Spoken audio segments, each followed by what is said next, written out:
Estás a punto de cruzar un umbral donde la tecnología deja de ser herramienta y se convierte en espejo. Bienvenido a los dioses de la inteligencia artificial. A los dioses de la inteligencia artificial. ¿Por qué confiamos más en una máquina que en nosotros mismos? Tal vez porque la máquina no miente. Aquí no hay respuestas simples, solo preguntas demasiado humanas. Una batalla entre dos cerebros, el biológico y el sintético.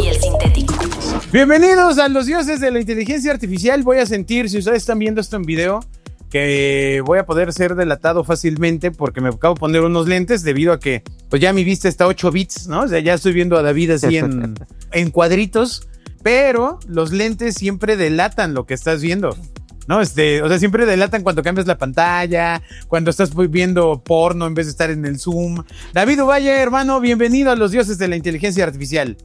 Hola, mi hermano. Siempre un gusto estar contigo. Oye, cuando haces videollamadas, ¿has visto lo que reflejan los lentes de las personas? Fíjate que no he puesto atención, ¿eh? La verdad. Yo, la verdad, soy súper clavado con eso. Cuando traen lentes, digo, hijo, ahorita sí te voy a caer, cabrón. A ver si sí estás poniendo atención o estás haciendo otra misión. Ya voy a empezar a poner atención, yo creo, ¿eh? Bueno, vamos a iniciar. Los dioses de la inteligencia artificial.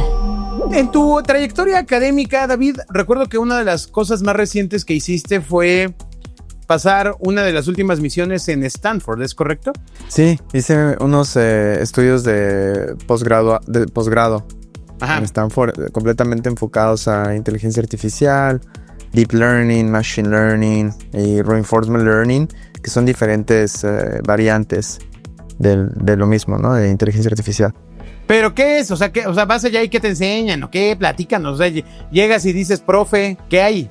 Como cualquier escuela, ¿no? Como una universidad. El único problema o lo interesante es de que estés de las mejores del mundo, por lo menos en computación. Entonces la barra está alta para pasar un curso. Sí hay que estudiarle bastante. Y te enseñan de todo. Empiezas desde con tu papel y lápiz y hacer ecuaciones. Probabilidad, estadística, cálculo, historia de inteligencia artificial, el uso responsable y ético, y te dan muchos proyectos de programarlos, ¿no? Tienes que crear tus propias inteligencias artificiales. Uno muy interesante que hicimos fue un Pac-Man. Entonces, si te pones a pensar, creo que es desde los 80s el juego, o tal vez a finales de los 70s, pero tú tenías que ser un Pac-Man con inteligencia artificial que le gane a los fantasmas. Ok. Entonces ese es el proyecto. Y hay muchísimos métodos para tratar de resolver el juego, ¿no? Y pues invéntate uno. Otro... ¿Pero qué es lo que van? O sea, vaya, la finalidad es que aprendas a ¿qué? Que aprendas a saber, primero que nada, qué problemas puedes resolver con IA. Y después de que sabes que el problema lo puedes resolver y lo puedes resolver mejor que con otro método, ¿qué método de IA es bueno o es el más eficiente, más óptimo para resolverlo, ¿no? Y después resolverlo y presentarlo. ¿Y eso como una maestría cualquiera? O sea, ¿debías de tener un tipo de especialización previa? ¿O vas, te inscribes y pagas y se arma? ¿Cómo es? En general te pedían que vinieras de un campo de matemáticas o ingeniería. Okay. De otra forma te hacían cursar otros cursos para que tuvieses la preparación más básica, ¿no? En matemáticas, cómputo, programación. Y después ya puedes cursar estos cursos avanzados. Estos son cursos de maestría. Entonces, yo tengo mi licenciatura en ingeniería en sistemas de la Universidad de las Américas en Puebla. Entonces eso me abre la puerta para poder entrar a Stanford y una carta de recomendación para que te tomen en cuenta, ¿no? Órale, o sea, una carta de recomendación. O sea, eso está tremendo. Sí, muy interesante porque tú tienes que escribir tu carta. Bueno, yo no hice eso en México cuando hice la universidad, pero aquí tú tienes que escribir una carta diciendo por qué quieres entrar a la universidad. Y aparte necesitas a alguien más que te recomiende. En ese tiempo creo que el jefe de mi jefe le pedí el favor y me escribió una muy bonita carta para que me dejaran entrar a la universidad. Pero es un proceso muy estandarizado. O sea, pero, a ver, y aquí viene la pregunta loca. ¿Y quién revisa esa carta? ¿Un humano? ¿Inteligencia artificial? No, esa carta la escribí un humano. Y yo también escribí mi carta. que ¿quién la revisa? O sea, ya llegas tú con tus cartas y ¿qué? ¿Las meten en un sistema o...? No, lo revisan hay un comité para aprobar a los estudiantes. Entonces el comité de profesores, uno a lo mejor lo revisa y decide que es una buena carta, que es un buen alumno potencial. Eso está impresionante porque ese trayecto que has tenido tú ya, aparte creando temas de inteligencia artificial y todavía especializándote más en temas, ¿qué especialización obtuviste al final? O sea, cuando evidentemente tú ya la hacías en tu día a día, en tu trabajo, en las empresas mundiales en las que has estado con las responsabilidades globales que has tenido, pero ¿en qué te especializó esto? En redes neuronales. Se llama Deep Learning o aprendizaje profundo, y es como tratar de usar estas redes neuronales para resolver problemas de texto, de imágenes, de video y de diferentes formatos. Deep Learning. Ok, entonces llegamos al punto, al capítulo cumbre. ¿Qué son las redes neuronales? Los dioses de la inteligencia artificial. ¿Qué son las redes neuronales? ¿Qué es el Deep Learning? ¿De qué has estado hablando durante ya básicamente 10 programas, 11 programas? ¿De ¿De qué hablas? ¿De cuáles redes? Mira, antes de irnos a las redes, vámonos a una cápsula de historia. Clases de historia en los dioses de la inteligencia artificial. Esta traje mis notas que escribí con lápiz y papel. ¡Ay, Para cabrón! que no A se me ver. vaya, pero siempre, pues los humanos hemos querido usar tecnología, ¿no? Desde que aprendimos a usar el fuego hasta que empezamos a arar el campo, tratamos de hacer nuestra vida más fácil, ¿no?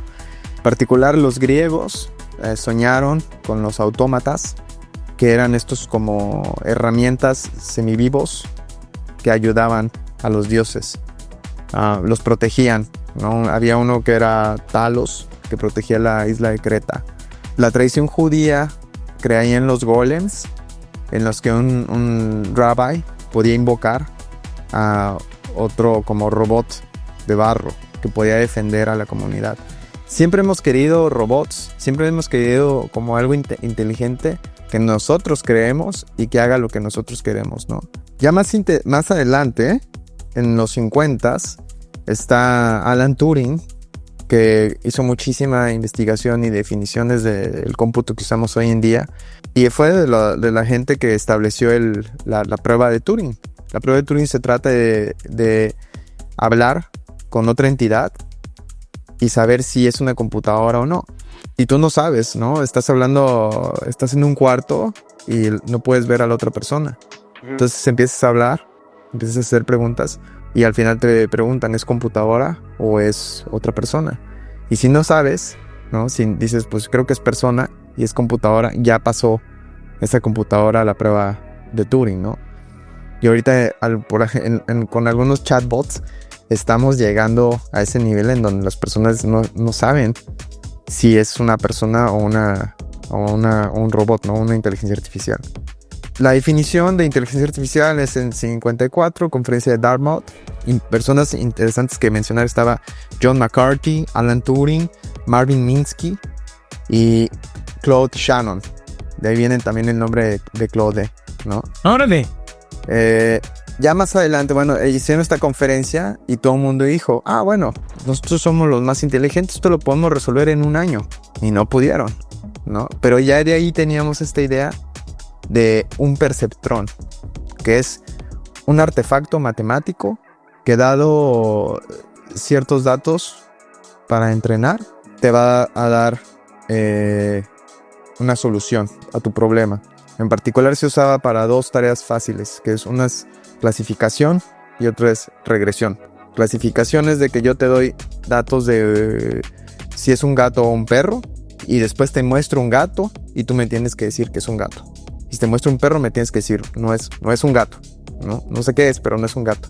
Y regresión es de que te doy datos con tiempo, ¿no? Por ejemplo, el valor de las acciones o el precio del petróleo en México, y tú tienes que estimar qué va a pasar en el tiempo futuro, ¿no? Esos dos tipos de problemas que ya se han resuelto estadísticamente por mucho tiempo, ¿no? Pero lo querían hacer con este artefacto, el perceptrón.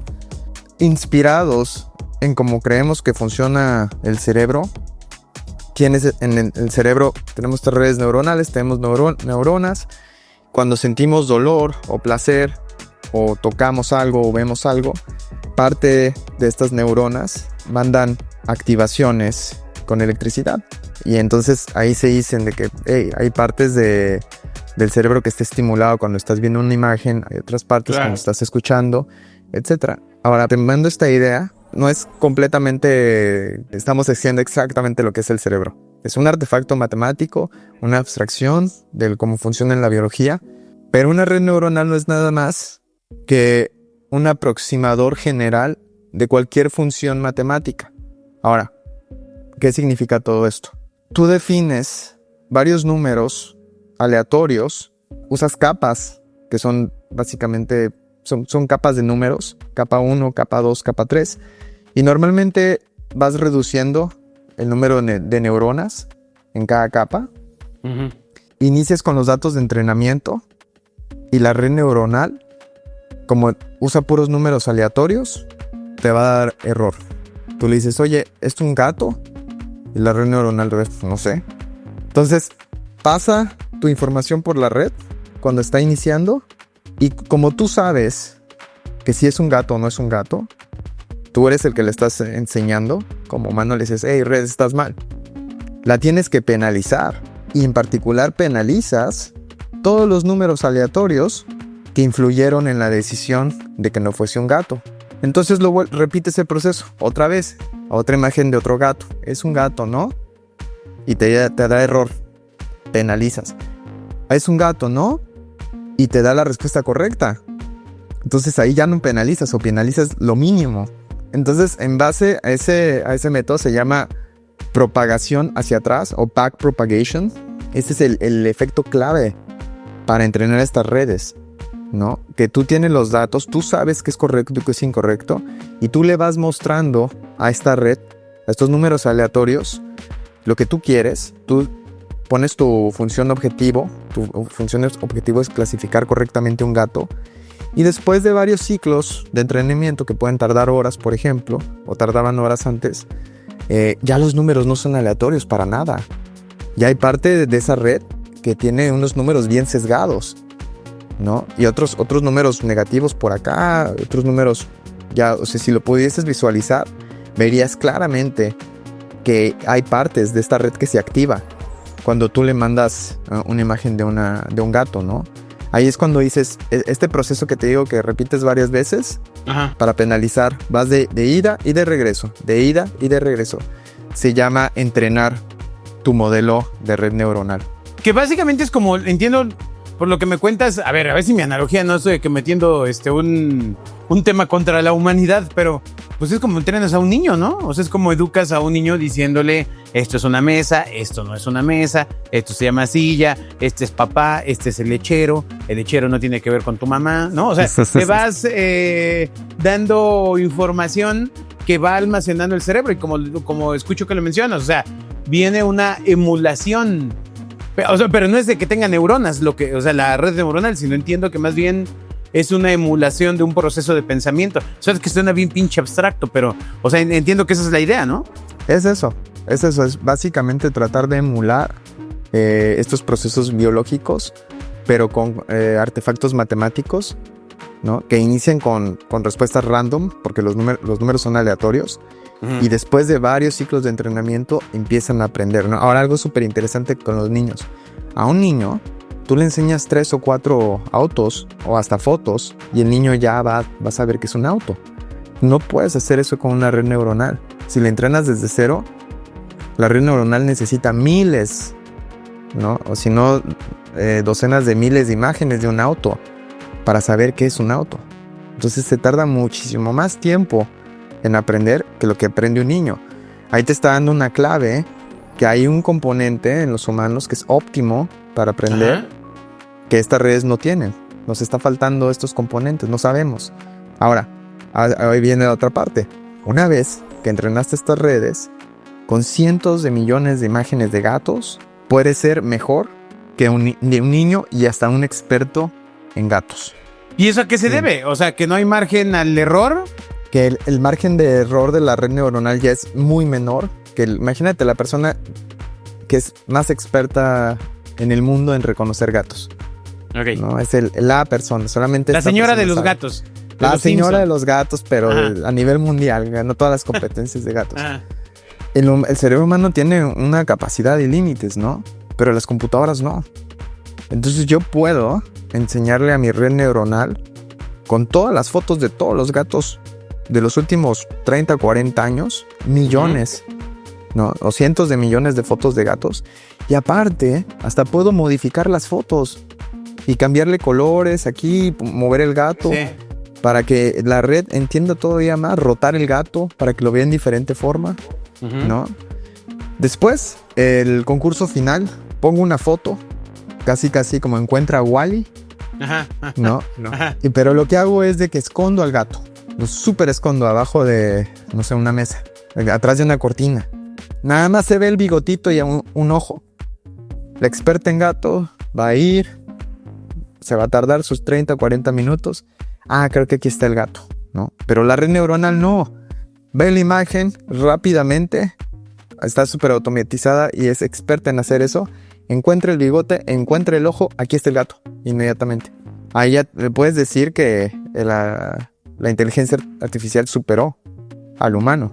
Pero ¿cuál es? Está interesante, muy interesante esto este ejemplo puntual del ser humano y cómo puede tardarse un poco más buscando al gato detrás de hurgar, ¿no? O si fuera una cosa impresa, pues tienes que estar mucho más atento. La red neuronal tiene la capacidad, entiendo, entonces con toda la información que ya le vas cargando, toda entera, es como si no tuviera un sesgo. O sea, como si no tuviera un límite, porque sabe que está buscando al gato, puede eliminar el resto, pero tratando de medio ponerle otras palabras a lo que dijiste, ¿no? O sea, puede rápidamente decir, esto no es, nos quedan estas 8 cosas, de estas 8, esta se parece más, tanto por ciento, me quedan estas 2, seguramente es esta, pum. Pero es porque nosotros no pensamos de esa forma. Así es, nosotros no pensamos, la red está tratando de aproximar cómo pensamos. La red, acuérdate que tiene una capacidad muchísimo más grande y aparte es súper experta en esto. Por eso ahorita estábamos comparando a la señora que es la experta de gatos del mundo. Pero si pones a alguien promedio como yo o como tú, que no sabemos tanto de gatos, sabemos más de perros, a lo mejor ni siquiera encontramos el gato. Y la red neuronal 100 de cada 100 veces va a encontrarte el gato. Está tremendo porque, o sea, son pláticas que te llevan a imaginar cómo pensamos. O sea, repito, qué cañón que un sistema pueda rápidamente decir de todo esto que tengo aquí, qué porcentaje no tiene nada que ver, ¿no? Y entonces te vas quedando con porcentajes. El pensamiento humano, yo no soy experto en neurociencia ni neurobiología, pero pues entiendo que va por otros caminos, ¿no? O sea, va tocando caminos de experiencia, cuál fue el último gato que viste, ¿no? Y si te mordió un gato y si te arañó un gato una vez, y entonces vas creando un sesgo, y entonces pinches gatos son bien gachos, ¿no? Entonces no lo voy a encontrar. Y hay toda una serie de, pues sí, de caminos que son los que te van generando las experiencias en tu pensamiento, de tal forma que con todo lo que nos estás diciendo, hermano, o sea, se vuelve mucho más complejo el tema de repente de que no se aprecie el punto de vida en el que estamos.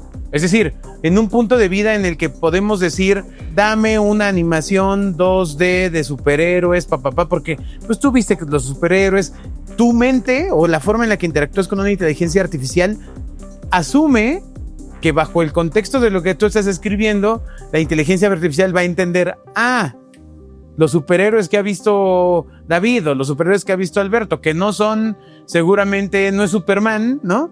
Pero el ideario social implica que debe de llevar capa, 1. ¿Por qué? Pues porque es así la visión internacional del ideario social de un superhéroe. Pero el punto es, tú hoy puedes agarrar y decir, ponme un gato y ahora que el gato le dé un abrazo a un perrito y que luego se volteen y se sienten los dos a jugar dominó y se tomen una tacita de café. Todo eso es años de entrenamiento para un sistema. Pues lo tratan de paralelizar. ¿no? Para un sistema de cómputo lo paralelizas y eso que se tardaría años, si tienes suficientes computadoras, se tarda meses. Bolas. Pero sí, uno de estos modelos sí se han tardado meses en entrenar. Estoy hablando con, no sé, 1,000, 2,000 computadoras activas o hasta más, ¿no? Todo el tiempo. Y el camino en el que vamos en ese tema es, entiendo y corrígeme si me equivoco, es los desarrollos, lo que viene en el futuro, ya en cuestión de ingeniería, ¿no? Vamos a un lado ahorita al usuario final que somos todos, ¿no? O sea, en el tema del futuro, o sea, lo que se sigue haciendo de los procesadores todavía más veloces, de la forma de procesamiento más agresiva, más rápida, ¿sigue emulando lo que creemos que hace el cerebro? ¿O ya es un camino que se ha descubierto poniendo más máquinas y cada vez más máquinas es más poder? Los dos, y déjame contarte, nos quedamos en la historia, ¿no? Estábamos hablando de... llegamos en el 54 y de ahí nos saltamos, o sea, que no pasó nada. Pero pues en realidad el desarrollo de redes neuronales siguió. Sí, te estaba contando que en el episodio pasado que Yann LeCun estaba usándolo en los correos para leer las cartas y saber a dónde se tienen que mandar, ¿no? Con estos sistemas de OCR más una red neuronal. Pero consumen mucho cómputo. Entonces la gente estaba buscando otras formas de resolver estas tareas, ¿no? Como reconocimiento de texto, como reconocimiento de imágenes. Ahora, lo interesante que pasó es de que la mafia canadiense, que son Yann LeCun, Geoffrey Hinton y Joshua Bengio, y es porque son académicos en Canadá. Bueno, Yann está en Nueva York. Pero todos sus estudiantes estaban trabajando con redes neuronales y uno de ellos, cuando estaba haciendo su doctorado, entró al concurso de reconocimiento de imágenes con una red neuronal. Ahora, lo interesante fue que la hizo muy, muy grande, con muchas capas, ¿no? Y con componentes sabidos que funcionan para reconocimiento de imágenes. Entonces, a una red neuronal pequeña, con pocas capas, se le llama una red neuronal corta, no profunda, ¿no? Y en el 2012, Ilya se llama, y es de las personas más importantes de inteligencia artificial. No es Sam Altman, no es Elon Musk, es Ilya Sutskever. Es de las personas que, y viene de esta mafia canadiense, agarra la red neuronal y le agrega muchísimas capas. Y entonces descubrió que este método de redes neuronales, que le llaman Deep Learning o aprendizaje profundo, ayuda bastante a estas redes a aprender, ¿no? Y ganó este concurso con su red que se llama AlexNet. Okay. Y de ahí viene toda la revolución. Todo esto empezó desde el 2012, que ya tenemos el poder de cómputo con los procesadores gráficos y tenemos esta nueva arquitectura. Como ya tenemos poder de cómputo, ahora podemos incrementar la arquitectura y los componentes, ¿no? Entonces, para regresar a lo que preguntas, todo esto, la innovación o lo que viene en el futuro viene de dos formas, ¿no? Uno, tratar de usar todas las computadoras y la eficiencia que tenemos. Y dos, tratar de usar nuevos componentes en las arquitecturas de redes neuronales y hacerlas más eficientes. Entonces, a ver, la suma de redes neuronales es el famoso Deep Learning. Una red neuronal con muchas capas. Ajá. Muchas capas. Como es muy, muy grande, es muy profunda, ¿no? Y le llaman Deep Learning, porque es una red neuronal muy, muy, muy, muy profunda. Y en eso es donde va el famoso, lo que antes se llamaba Machine Learning. Machine Learning es otra rama que está más basada en estadística, métodos estadísticos. Pero sí, digamos que es una parte de, ¿no? En general tienes tres palabras que se usan muy comúnmente, ¿no? Y se pueden usar reemplazablemente, pero es inteligencia artificial, algoritmos de inteligencia artificial, que son los clásicos que se han usado en videojuegos, cuando por ejemplo el Pac-Man usa estos algoritmos para mover los fantasmas, ¿no? Desde los 80s, etcétera. El Pong igual. Machine Learning, que son métodos estadísticos para resolver problemas de clasificación y de regresión. Y ahorita Deep Learning, con redes neuronales, agarrar una red neuronal y hacerla muy profunda hasta que resuelva tu tu problema. Es muy profunda y le metes muchos datos, millones de datos. ¡Wow! Es que estos son como temas de ciencia ficción muy apasionantes que llegan en mil cosas que hemos visto. O sea, porque entonces, ahora sí me voy a ir del lado del usuario. Tanto Grok como ChatGPT como Gemini tienen una opción cuando haces una consulta más compleja. Es un botón que dice Deep Research, que pues en teoría te asegura que en vez de buscar en la primera capa de datos, ¿no? Iría a buscar información, la misma inteligencia artificial haciéndose preguntas a sí misma de, ejemplo, si yo digo, hazme un deep research de cómo es estudiar en Stanford, ¿no? Pues entiendo porque en algunos casos se puede visualizar que dice, Alberto quiere estudiar en Stanford, pero ¿será Stanford Querétaro o Stanford en Estados Unidos? Seguramente es Stanford en Estados Unidos y empieza a traer cierto tipo de información, se la vuelve a preguntar, la vuelve a hacer. Por supuesto yo estoy hablando desde el lado del usuario, David. O sea, en lo que tú comentas desde el lado del creador y este tema de capas es un proceso similar, supongo. O sea, cada capa significa una mayor posibilidad de cuestionamiento o de obtención de datos, algo así. Parecido, sí, es muy parecido. Mira, esto es de lo que sabemos, ¿no? Podemos explicar e interpretar partes de estas redes neuronales, pero al final de cuentas volvemos a caer a la definición, es un aproximador general de cualquier función matemática. Entonces lo que queremos decir es de que cada capa, por ejemplo, en el caso del el clasificador de gatos, detector de gatos, ¿no? Si tú puedes abrir esa red neuronal y ver qué pasa cuando le metes una foto de un gato, lo primero que encuentras en esa red son como rayitas, como la forma general de cómo se ve un gato. En la siguiente capa empiezas a ver como pelito. En la tercera capa empiezas a ver orejas, ¿no? Entonces, cada capa aprende diferentes componentes de la imagen del gato. Entonces, si le metes las 80 capas, 90 capas, cada capa está aportando algo para reconocer un gato. Y ese gato, lo padre es de que no te reconoce un gato, te reconoce todos los gatos.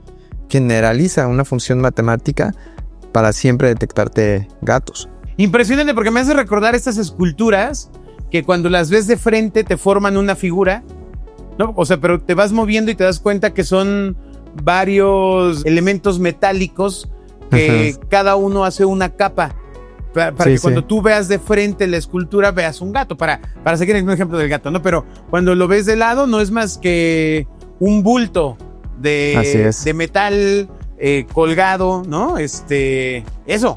Sí. No, nos estás dando conocimiento puro, muchacho. O sea, nos has puesto a reflexionar, a entender mucho porque, vaya, de verdad, cuando uno habla del procesamiento de ideas digital, de inteligencia artificial, el solo hecho de pensar que tiene que ver con la forma más profunda que se considera conocer de la forma en la que pensamos y que eso es lo que motiva muchas de las cosas, cómo se hacen, es de locos. Sí. Bueno, regresando a la historia, ¿no?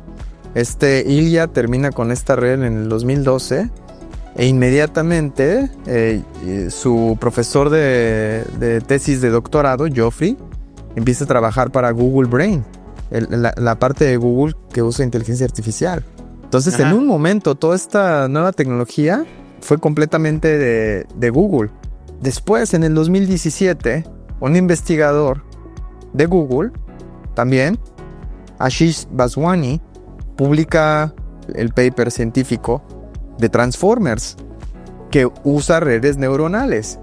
Están trabajando, son como piezas de Lego arriba de otra, ¿no? Ilya crea lo que conocemos como Deep Learning y Ashish usa una arquitectura diferente de redes neuronales para darte el transformador, ¿no? Y la intuición está muy, muy bonita porque usó un método que se llama atención a la hora de entender un texto, que es muy similar a cuando nosotros leemos y ponemos atención solamente a una parte del texto y como que todo lo demás se ve borroso. Entonces usó este método matemático representó esa atención con un artefacto matemático, cambió una arquitectura de red neuronal con un codificador, un decodificador, listo. 2017 ya tienes tu transformador.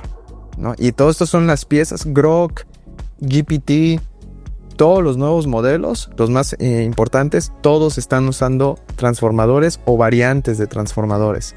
¡Wow!